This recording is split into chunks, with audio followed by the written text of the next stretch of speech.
అలాగే ఆడవాళ్ళు రోజు రాత్రి నిద్రపోయే ముందు తప్పకుండా కుంకుమ బొట్టు పెట్టుకొని నిద్రపోండి. దానివల్ల లక్ష్మీదేవి మిమ్మల్ని ఖచ్చితంగా అనుగ్రహిస్తుంది. అలాగే ఉత్తర దిక్కంటే కుబేర స్థానం. కాబట్టి ఆడవాళ్ళు రాత్రి నిద్రపోయే ముందు ఇంట్లో హాల్లో ఉత్తర దిక్కులో కొద్దిగా నీళ్లు చిలకరించి ఆ తర్వాత నిద్రపోండి. కుబేర స్థానమైన ఉత్తర దిక్కులో ఆడవాళ్ళు నిద్రపోయే ముందు కాసి నీళ్లు జల్లి నిద్రపోతే కుబేరుడి అనుగ్రహము, లక్ష్మీ కటాక్షము కలుగుతుంది. అలాగే నైరుతి దిక్కు అనేది ఇంటి యజమానికి సంబంధించిన స్థానం.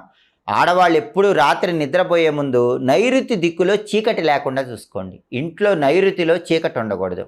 ఒక చిన్న దీపం పెట్టండి, లేదా నైట్ బల్బ్ అయినా సరే నైరుతి మూల వెలుగుతూ ఉండేలాగా చూసుకోండి. అలాగే ఆడవాళ్ళు ప్రతి శుక్రవారము రాత్రి నిద్రపోయే ముందు గుమ్మం ముందు అష్టదళ పద్మం ముగ్గు వేసి ఆ తర్వాత నిద్రపోండి. అష్టదళ పద్మం ముగ్గు అంటే 8 దళాలు